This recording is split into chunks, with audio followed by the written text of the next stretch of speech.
Perkenalkan, nama saya Pinkan Estela Ponto dengan NIM 23024-170 kelas 5T6. Baik, saat ini saya akan menjelaskan materi dari mata kuliah kecerdasan buatan dengan judul Pemodelan dalam Manajemen Support System atau MSS. Pertama, kita masuk pada jenis-jenis model dalam MSS. Yang pertama, model simulasi, yaitu menirukan sistem nyata untuk mempelajari perilaku, dan hasil bisa bersifat statis, dinamis, diskrit, atau kontinu, dan probabilistik untuk menghadapi ketidakpastian. Yang kedua, model heuristik, yaitu menyelesaikan masalah kompleks dengan pendekatan praktis dan cepat, meskipun tidak selalu optimal. Contohnya itu penjadwalan produksi atau pencarian jalur terpendek. Yang ketiga, model optimasi atau linear programming. Menentukan solusi terbaik dalam keterbatasan sumber daya, misalnya alokasi bahan baku atau rute distribusi. Yang keempat, model deterministik dan probabilistik. Deterministik memberi hasil pasti, sedangkan probabilistik mempertimbangkan peluang dan ketidakpastian. Dan yang terakhir, model fisik, matematis, dan simbolik. Fisik berupa prototipe atau miniatur, matematis berbentuk persamaan atau algoritma, simbolik berupa bagian alir atau diagram. Selanjutnya, jenis model statis dan dinamis. Terdapat berbagai jenis model dalam MSS. Model fisik seperti miniatur atau prototipe digunakan untuk mempresentasikan bentuk nyata dari suatu sistem. Model matematis berbentuk persamaan atau program linier untuk perhitungan dan optimasi. Model simbolik misalnya diagram dan bagan alir untuk menggambarkan alur proses. Model deterministik memberikan hasil yang pasti, sedangkan model probabilistik mempertimbangkan adanya ketidakpastian.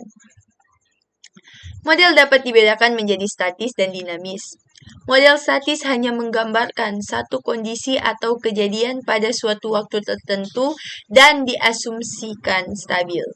Contohnya, laporan keuangan bulanan atau jadwal produksi harian.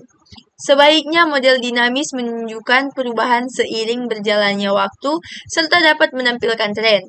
Misalnya pertumbuhan jumlah pelanggan setiap tahun atau simulasi arus kas jangka panjang. Kondisi keputusan dan diagram pengaruh. Dalam pengambilan keputusan terdapat 3 kondisi utama. Pertama adalah kepastian, yaitu ketika hasil sudah jelas diketahui.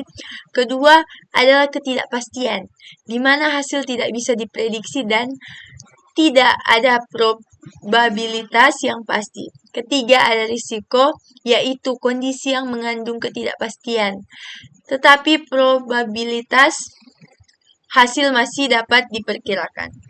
Untuk membantu memvisualisasikan kondisi tersebut, digunakan diagram pengaruh. Diagram ini merupakan representasi grafis yang menggambarkan hubungan antar variabel, keputusan, ketidakpastian, serta hasil yang mungkin terjadi. Variabel-variabel tersebut biasanya dihubungkan dengan garis atau panah untuk menunjukkan arah pengaruh. Contohnya, sebuah perusahaan menghadapi keputusan membuka cabang baru. Keputusan yaitu membuka atau tidak membuka cabang baru. Ketidakpastian adalah permintaan pasar di wilayah baru, tinggi atau rendah. Hasil yaitu keuntungan besar, keuntungan kecil, atau kerugian. Selanjutnya kita masuk pada linear programming atau LP.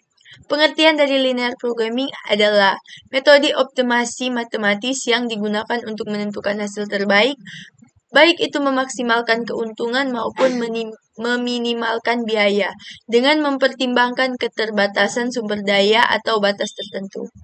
Komponen utama pertama decision variable yang nilainya akan ditentukan misalnya X1 atau X2. Objective function itu tujuan yang ingin dicapai seperti laba maksimum atau biaya minimum. Selanjutnya, constraint, batas yang harus dipenuhi, misalnya keterbatasan bahan baku, waktu, atau kapasitas.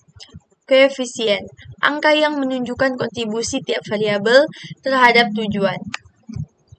Selanjutnya kita masuk pada konsep dan metode simulasi MSS.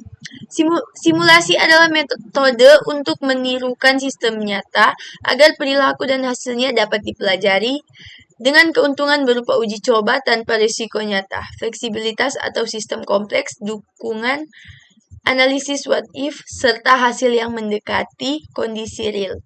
Metodologi simulasi dimulai dari identifikasi masalah, pembangunan model, memasukkan data, menjalankan eksperimen, hingga analisis hasil dengan jenis simulasi dapat berupa diskrit, continuous, statis, maupun dinamis, serta mencangkup percobaan probabilistik untuk menghadapi ketidakpastian seperti variasi waktu, pelayanan, atau permintaan pasar. Heuristik dalam MSS. Heuristik adalah metode penyelesaian masalah dengan pendekatan praktis yang cepat, meskipun tidak selalu optimal digunakan ketika masalah terlalu rumit untuk metode matematis formal. Contoh penyelesaian masalah dalam penjadwalan produksi, heuristik bisa dipakai untuk menentukan urutan pengerjaan tugas agar waktu tunggu lebih singkat meskipun hasil bukan yang paling optimal. Kesimpulan, manajemen sistem dan simulasi MSS menggunakan berbagai model dan metode untuk membantu pengambilan keputusan dan pemecahan masalah dalam kondisi kepastian, risiko, atau ketidakpastian. Model yang digunakan bisa berupa simulasi untuk meniru sistem nyata, heuristik untuk solusi cepat pada masalah kompleks, optimasi, linear programming untuk mencari hasil terbaik dengan keterbatasan sumber daya, serta model deterministik, probabilistik, fisik, matematis, atau simbolik sesuai kebutuhan. Model dapat bersifat statis atau dinamis tergantung pada perubahan yang diamati. Sementara simulasi memungkinkan pengujian sistem tanpa risiko nyata. Secara keseluruhan, MSS menyediakan alat yang fleksibel dan praktis untuk menganalisis, merencanakan, dan meningkatkan kinerja sistem secara efektif. Sekian, terima kasih.